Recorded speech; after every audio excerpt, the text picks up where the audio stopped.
Today I wanted to talk about some photography, like standard industry practices that kind of rub me the wrong way and make me feel a little bit icky. And I'd really love to hear your thoughts and opinions on these too. And that's it. So roll the intro.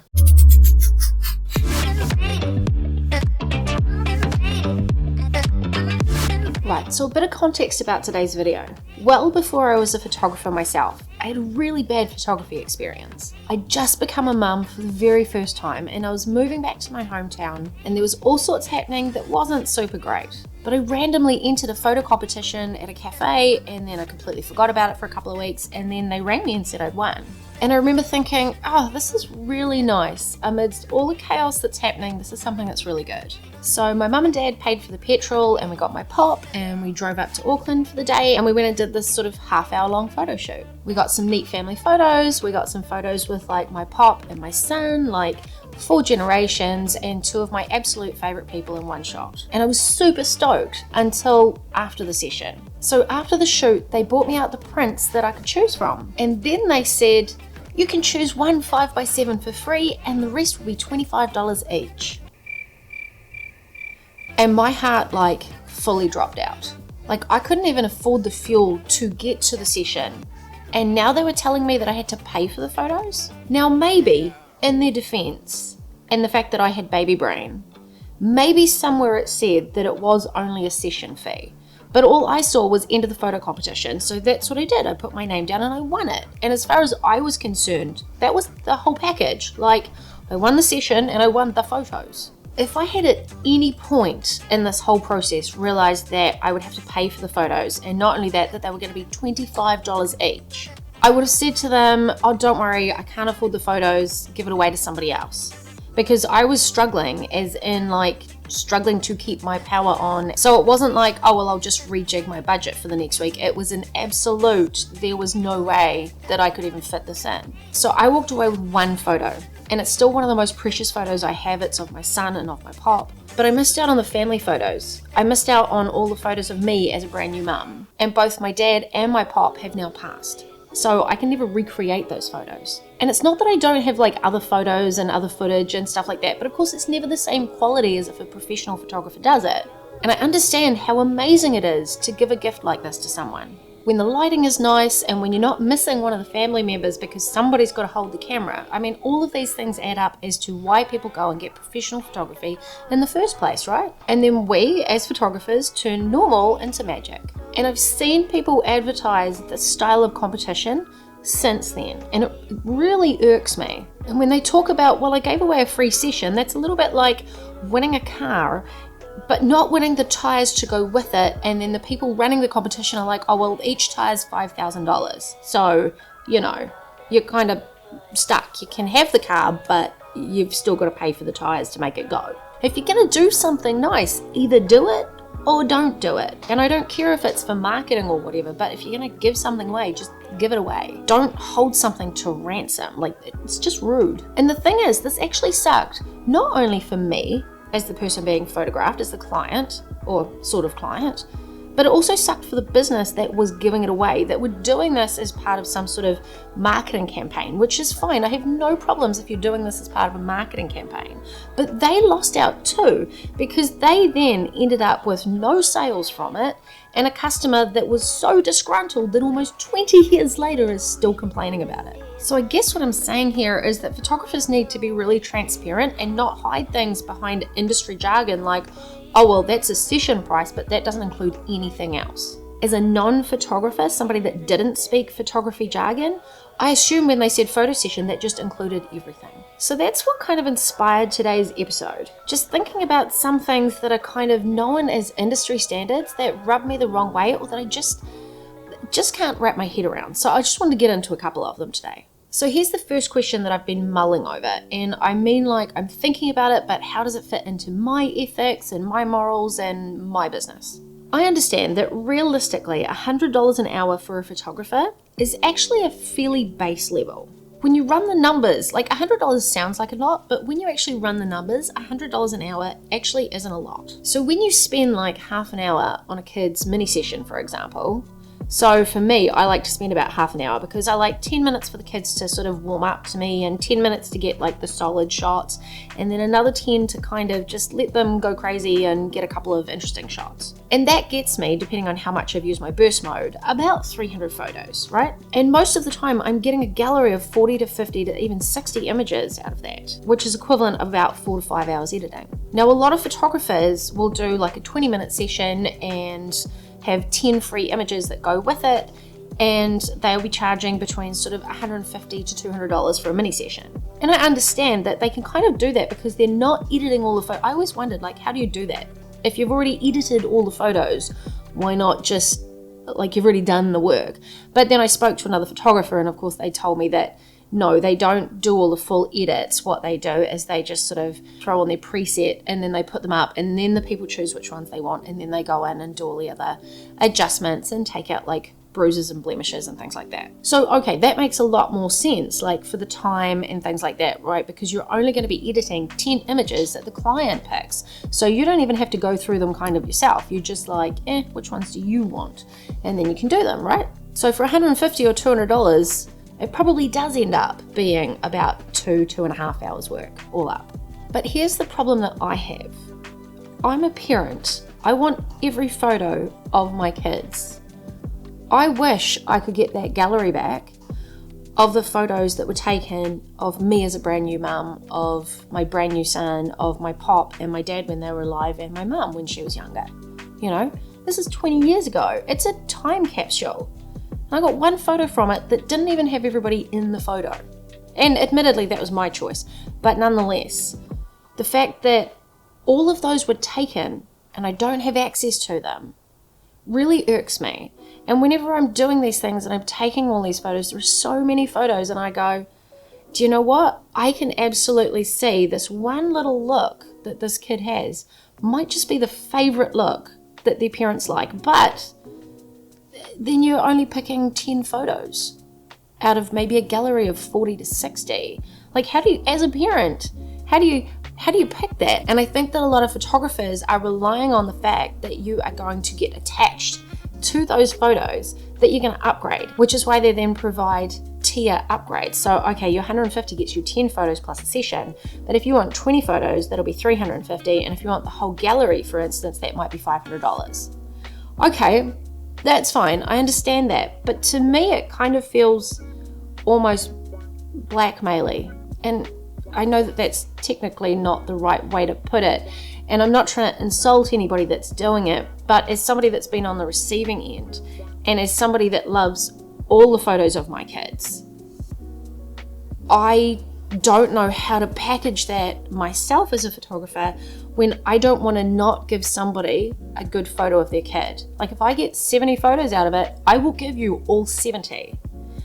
But then I'm trading off hours. If this is a 6-hour process for me, technically I should be charging $600. But if I'm charging $600 for a mini session that you just get the whole gallery, but then photographer A down the road is charging $150, it looks a lot like from the outside, like, do I go with, photographer A that's only charging $150, or do I go with photographer B that's charging $600, like 3 times the amount for the same, essentially the same thing, 4 times the amount, 150, yeah, 4 times the amount for what seems to them like the same thing. They're like, oh no, I can pick 10 photos, except I have a friend that's done this. She is a photographer, so I know both the photographer and the client, and this other photographer does run her business that way, and I'm not trying to put anybody down. I'm simply trying to put it from my perspective. But the mum that is getting these photos done can never pick 10. In the end, she always ends up buying the whole gallery. And from a marketing perspective, I really understand this, right? Because the idea is you get them in with a lower price and then you offer them an upgrade. I mean, it's basically what McDonald's does. You buy a burger and they're like, would you like fries with that? I get the concept. It just still doesn't sit right with me, and I haven't figured out how to put that into my business yet. Because I have tried mini sessions, and I always suck because I always give away more photos, and it always takes me a lot more time. So then I'm massively undercharging for my time, and then I end up in burnout, and you can see how this kind of plays out.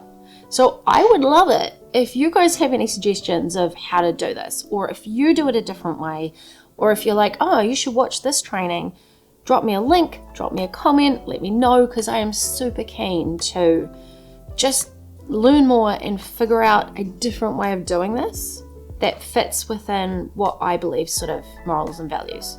So let me know in the comments, I'd really love it.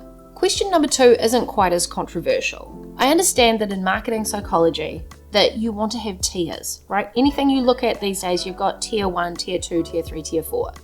Tier 1 is normally very low or lower, right? And then tier 4 is normally ridiculously high. Hang on, let me change my lighting because the sun ran away. So the entire idea of price anchoring is that nobody really wants to take the cheapest version, right? You're like, oh, well, if I take the next level up, it's not quite the cheapest one, it'll be better. And you don't want to go with the super expensive one because then the one in the middle looks like it's a real bargain. It's not quite the lowest one, but it's not nearly as pricey as the top one, right? So the idea behind that is that you make whatever it is that you want to do as your primary package, right? That you're like, if I just sold like 20 of these, that would make me happy. So you make your primary package the middle package. And then you kind of take a few things off it and make your lower package just a little bit lower, and then you add on a whole bunch of other stuff and make your top package. I'm not saying you make it up, like you could literally sell that top package, in which case you should be prepared for whatever that top package is. So if you're doing weddings, for example, you might do a half-day package, a full-day package, and a full day with a second shooter and a videographer package, right? That's way higher. Now, I understand all of that, but I really don't want to do half days. Like I said, it's not really controversial. I don't really want to do half days. And I'm curious, I have it in my packages at the moment. But for me, I like being there like most of the day because then people get used to me, kids get used to me, I get to know like the lay of the land, where we are, what kind of lighting I'm dealing with, etc., etc. And it gives me a lot more time to relax into the day and make sure that nothing gets forgotten, and also for people to kind of almost forget that I'm there, you know, when they start getting into their own thing and I'm just kind of part of the wallpaper. So I want to do full days, but I don't want to do half days, and I'm not entirely sure how to manage those packages. What do you guys do? Or what do you want to do? How would you like to do it? Would you prefer only to do half days, or would you prefer to do full days? Like, I guess I'm just curious how all of this would play out for other people, because like I said, industry standard is to offer a half day, but some of the other people are offering full day packages, but you only get 400 photos, or a full day package with 800 photos, or a full day package with 800 photos plus an engagement shoot with 200 photos or something. And once again, I don't like to gatekeep images. I'm not talking about raws here. I'm just talking about if I get a good photo, if I get some photos that I get and it's like Uncle Bob sitting in the background going like, and it's not technically a great photo, but somebody's going to look at that and go, there's Uncle Bob sitting in the background, you know, being him. It's still a memory from their wedding day. And it feels really rude to me to choose photos or to leave things out. Again, I don't want people to miss out. I'm not spending all this time to do this for somebody to then only give them half a package. So I'd love your comments, your thoughts, how you guys would do it. I'm just mulling this over at the moment. So any comments would be most welcome. And another pet peeve that I have is people putting watermarks on stuff, like obnoxiously putting watermarks on. I'm not talking about like signing your work down the bottom or putting it like at chest level or something, like right across the child's face or something like that. Like, if you don't want people to download them, just don't let them. You can lock it, and even if they screen dump it, the picture's gonna be like itty bitty. So it just feels obnoxious to me. Like, you can't even see the photo properly because it's watermarked across. And truthfully, it doesn't kind of give that nice organic feel that I would like to have. But again, I'd love you guys' comments, so let me know what you think, or if I'm just missing something completely. And what's up with adding all the unnecessary charges? Like, I've seen people go, oh, well, I'll leave your gallery up for a month, but if you want it up for longer, you're going to have to pay more. Or somebody that's lost their gallery. Like if somebody's lost their gallery of their children or their wedding, and you're like, oh, well, I'm going to charge you another $250 for it. So many things can go wrong with technology these days. And yes, it's not your fault if they haven't printed them out or stuck them somewhere safely. I understand that. But when it takes me 10 minutes to throw a gallery up, realistically, maybe a little bit longer depending on how many photos I've got in it, and I can just send them a message going, not a problem, I'll leave it up for a week, just let me know if you download them before then and I'll be able to take them down. But just click the download link at the top and you can download the whole thing, and I really wish you the best. How's everything going? Like, I would rather be that photographer where they're like, oh, I loved working with this person. When we have our kids, I'm going to call her, and, like for a 10 or 15 minute upload where you're doing something that's just something nice for a prior customer that's then putting you back as top of mind. Think about it, instead of going, oh, well, I'm just going to charge somebody. Think about it as a marketing or as a branding exercise to keep you top of mind, so that when they're speaking to someone, they're like, oh, I had this wedding photographer and she just re-uploaded the gallery for me because, I lost it. So maybe really consider all these additional costs. And I'm not saying, like, if you're going to make a wedding album or help them with their prints or guide them through the printing process, like afterwards, if you're like, oh, well, look, if you want these as add-ons, we can add them on, because that is a lot of additional time, like making up an album and all the rest of it. I'm not saying that. What I'm saying is that these small things that you can either build into the package or take 10, 15 minutes and just use it as a marketing exercise, like, just make it work somehow. And then what about like small business photography? So I had a comment this morning, actually, as I was recording this. I had a comment this morning about another photographer who'd done a small portfolio shoot for somebody, like for a model or something, and then she found out that her photo had been used by a magazine and actually put up in Times Square. Like, that would be amazing. But it sounds like, and I did message her back, I haven't confirmed this yet, but I did message her back, it sounded like she didn't get asked for it. Like, they just did it. But it added to the conversation of what I've been thinking about that kind of thing recently. I mean, if you're dealing with Coca-Cola that has $1 million budget, right, then it's not a problem.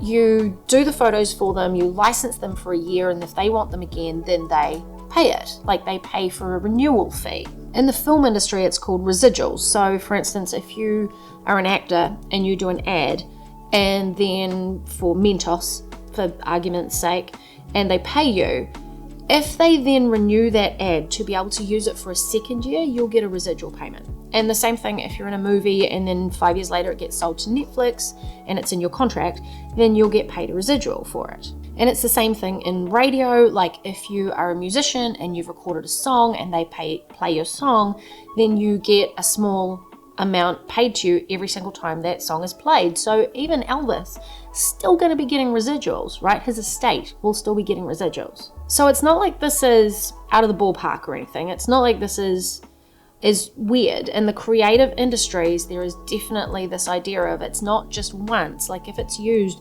in more places than what was originally intended, then there is more money paid. Just gonna turn up my lighting. But here's the thing. I'd really hate to do that for small businesses. Like, the type of clientele that I'm looking for, that I want, is people like your local florist or a milliner or a local vineyard. Somebody that's just small, mum and pop store, and have a small business, and that they want those for social media or their website or something. But it does I haven't wanted to put any major restrictions on it. Like, aside from, okay, well, you can't resell it. As in, they can't load it up to a stock site and then earn money from it. But what happens in this same instance, like this other lady I was talking to this morning that said that they used her photo on a billboard in Times Square, and it was a magazine that did it. So I guess something does need to be built into the contract, but again, I'm not entirely sure how I'm still just sort of mulling these thoughts around, but that's what today's video was about. So I'm kind of curious to hear your thoughts on it, because to me it sounds, I've heard other photographers talking about how during COVID especially, I saw like other photographers on YouTube, and they were talking about, well, you can just go back to old clients and sell them images that they didn't buy last time, or resell them the same images and just like update their contract and things. And I thought, it just feels kind of, I know it's silly, but it feels kind of slimy. Like, I'd much rather do a job, do a really good job, give them everything, and then have them come back to me in 2 years' time and go, it's time for me to get more updated images. So are you guys on team charge them every penny you can? Or are you guys on team I've already done the job and they've already paid me for it? And I'm sure that there's more, but that's my rant for today. And I'd really love your comments, your feedback, or links to other videos maybe, because I'm still in the process of processing some of these things, because even though I'm able to talk on many subjects around photography, there's still some things that I'm still relatively new with and I'm still trying to figure out myself. So I would love it if you would contribute to my conversation. You know, what do you guys think? What grinds your gears? I don't know what TV show that's off. That's going to annoy me now. I'll figure it out. Do you remember that? There's something, I'm thinking Family Guy. That's me for today. I'd really love it if you could drop me a comment, let me know, give me something else to think about. That would be amazing. And I'll see you guys in the comments and in the next video.